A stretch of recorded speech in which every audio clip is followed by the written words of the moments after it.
आपातकाल की घोषणा की है।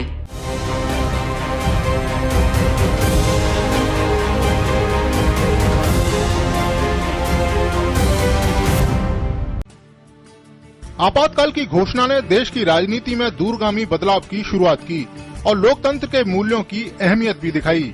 25 जून 1975 को रातों रात सब कुछ बदल गया। 26 जून 1975 का दिन भारत के इतिहास का सबसे काला दिन कहा जाता है। लोकतांत्रिक भारत का काला अध्याय 21 मार्च 1977 को खत्म हुआ। राष्ट्रपति फखरुद्दीन अली अहमद ने प्रधानमंत्री इंदिरा गांधी के अनुरोध पर धारा 352 के तहत आपातकाल की घोषणा की थी।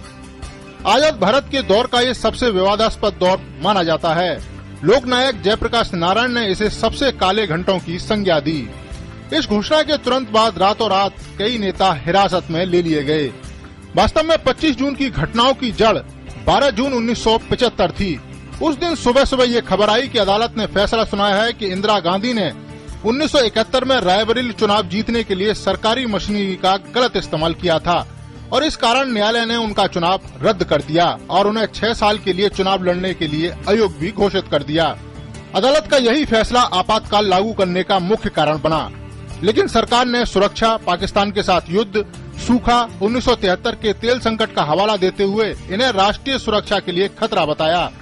सरकार ने दावा किया कि हड़तालों और विरोध प्रदर्शनों के कारण देश की गति रोक रही है। सरकार ने आंतरिक अस्थिरता का हवाला देते हुए कहा कि इससे देश की सुरक्षा को खतरा है। वहीं आज भी लोगों को याद है कि इस दौरान जबरन नसबंदी की गई, राजनीतिक गिरफ्तारियां हुई और बड़े पैमाने पर झुग्गी झोंपड़ियों का सफाया किया गया। जयप्रकाश नारायण, चंद्रशेखर, मोरारजी देसाई, अटल बिहारी वाजपेयी, लाल कृष्ण आडवाणी जैसे धुरंधर नेताओं को बिना किसी कारण जेल में डाल दिया गया। लाल कृष्ण आडवाणी ने इसे नाजी शासन का एक रूप बताया और इंदिरा गांधी के कदम की तुलना हिटलर से की। आपातकाल से पहले देश एक बदलाव के दौर से गुजर रहा था। 5 जून 1975 को बिहार में अपने प्रसिद्ध भाषण में जयप्रकाश ने कहा कि भ्रष्टाचार मिटाना, बेरोजगारी दूर करना, शिक्षा में क्रांति लाना ऐसी चीजें हैं जो आज की व्यवस्था से पूरी नहीं हो सकती। उन्होंने कहा यह तभी संभव है जब संपूर्ण व्यवस्था बदल दी जाए। पहली बार जेपी ने संपूर्ण क्रांति के शब्द का इस्तेमाल किया। बिहार में लगी चिंगारी कब पूरे भारत में फैल गई पता ही नहीं चला। 1975 में अदालत में गांधी पर चुनावों में भ्रष्टाचार का आरोप साबित हो गया और जयप्रकाश ने उनके इस्तीफे की मांग की। लेकिन कुछ समय बाद ही इंदिरा गांधी ने राष्ट्रीय आपातकाल की घोषणा कर दी। जेपी के नाम से मशहूर जयप्रकाश नारायण घर घर क्रांति के पर्याय बन गए। उस समय राष्ट्रकवि रामधारी सिंह दिनकर ने कहा था कि सिंहासन खाली करो कि जनता आती है। पूरे उत्तर भारत में कांग्रेस विरोधी लहर थी, लेकिन किसी को भी ये आभास नहीं था कि इंदिरा गांधी भी चुनाव हार सकती हैं। लेकिन जब नतीजे आए तो आधी रात को आकाशवाणी से घोषणा हुई कि रायबरेली लोकसभा सीट पर प्रधानमंत्री इंदिरा गांधी अपने प्रतिद्वंदी जनता पार्टी के राज नारायण से करीब 55,000 मतों से चुनाव हार गयी, तो पूरा देश स्तब्ध रह गया। आपातकाल का दंश झेल रही देश की जनता के लिए ये व्यक्ति से ऊपर लोकतंत्र की जीत थी।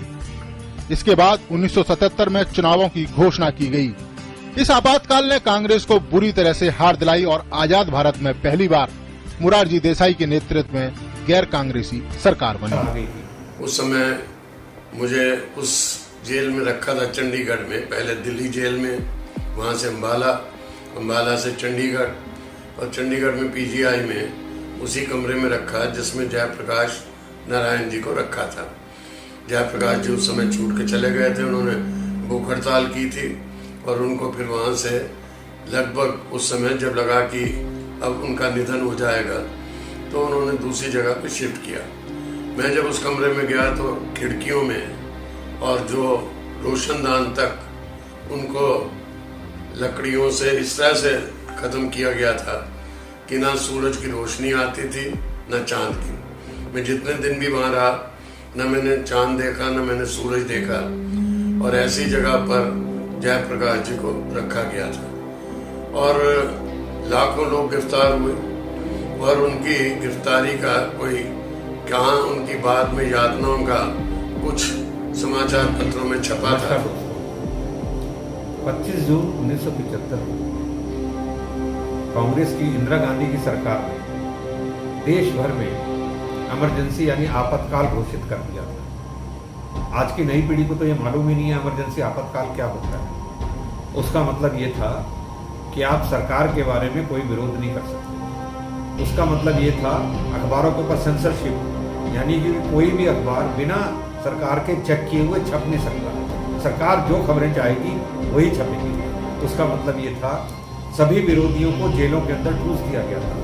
उसका मतलब ये था तानाशाही देश के अंदर आ गई थी। 4 मई 1974 में तो बाबू जयप्रकाश नारायण ने इसको आशीर्वाद भी दिया और इसका नेतृत्व भी संभाल लिया।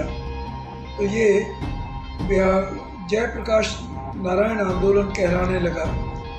महंगाई और भ्रष्टाचार ये उस समय के सबसे बड़े मुद्दे थे और जयप्रकाश जी के नेतृत्व में विद्यार्थियों की बड़ी भूमिका थी। लेकिन बाद में उस समय के 4 गैर कांग्रेसी राजनीतिक दल भी उसमें शामिल हुए, जिनमें से एक भारतीय जनसंघ भी था। तो ये लगभग 1974 के मध्य से या 1974 में ये आंदोलन बढ़ता गया और देश में जून 1975 आते आते ये आंदोलन एक बड़े शिखर पर पहुंच गया था। लेकिन ऐसी कोई स्थिति नहीं थी कि आपातकाल लगाया जाए। लेकिन इंदिरा गांधी को विरोधी दलों को या विरोध करने वालों को सबक सिखाना था, इसीलिए उन्होंने आपातकाल लगाया और देश में 26 जून 1975 को तानाशाही स्थापित कर दी गई। आई तो हमारे बच्चे बड़े छोटे छोटे थे, 3 बच्चे थे, छोटे छोटे थे। माता जी पिताजी भी खुराना जी के थे और बड़ा ऐसा हमें दिखाया, मतलब हुआ हमारे साथ कि सारा हमारा घर का सामान उठा के बाहर पार्क में फेंक दिया और पार्क में पुलिस को खड़ा कर दिया बंदूकें लेके। और हमारे बच्चों के एग्ज़ाम थे, सब था, लेकिन किसी ने कोई हमारी मदद नहीं करी। आसपास वालों को भी उन्होंने सबको मना कर दिया। बच्चों के खिलौनों तक सारा ट्रक में भर के हमारा सामान उठा के ले गए, फ्रिज ले गए, कोई चीज़ हमारे घर की रहने नहीं दी। तो जैसे बहुत ही हमारे को परेशान, मतलब बहुत परेशान हो गए। ये एक हमारी जीवन की ऐसी याददाश्त है कि उसके आते ही हमारा मन बड़ा उदास हो जाता है। आपातकाल वास्तव में लोगों को ताड़ना देने, ताड़ित करने और लोकतंत्र को कुचलने का एक अध्याय है।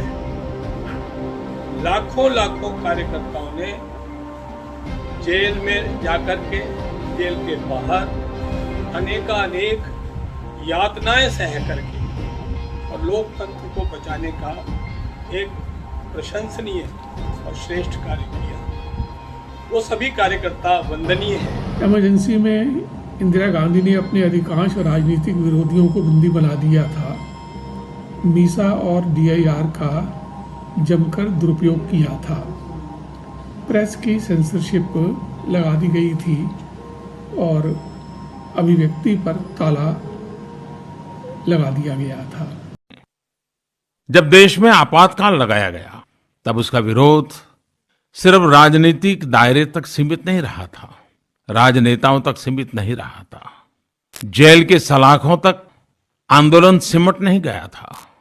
जन जन के दिल में एक आक्रोश था, खोए हुए लोकतंत्र की एक तड़प थी। दिन रात जब समय पर खाना खाते हैं तब भूख क्या होती है इसका पता नहीं होता है, वैसे ही सामान्य जीवन में लोकतंत्र के अधिकारों की क्या मजा है वो तो तब पता चलता है जब कोई लोकतांत्रिक अधिकारों को छीन लेता है। आपातकाल में देश के हर नागरिक को लगने लगा था कि उसका कुछ छीन लिया गया है। जिसका उसने जीवन में कभी उपयोग नहीं किया था वो भी अगर छीन गया है तो उसका एक दर्द उसके दिल में था। और ये इसलिए नहीं था कि भारत के संविधान ने कुछ व्यवस्थाएं की हैं जिसके कारण लोकतंत्र पनपा है।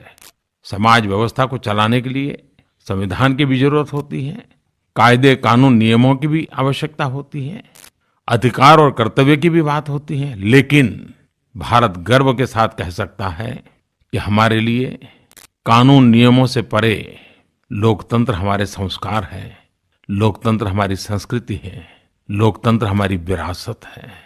और उस विरासत को लेकर के हम पले बड़े लोग हैं और इसलिए उसकी कमी देशवासी महसूस करते हैं और आपातकाल में हमने अनुभव किया था। और इसीलिए देश अपने लिए नहीं, एक पूरा चुनाव अपने हित के लिए नहीं, लोकतंत्र की रक्षा के लिए आहूत कर चुका था। शायद दुनिया के किसी देश में वहां के जन जन ने लोकतंत्र के लिए अपने बाकी हकों की, अधिकारों की, आवश्यकताओं की परवाह न करते हुए सिर्फ लोकतंत्र के लिए मतदान किया हो, तो ऐसा एक चुनाव इस देश ने 77 में देखा था।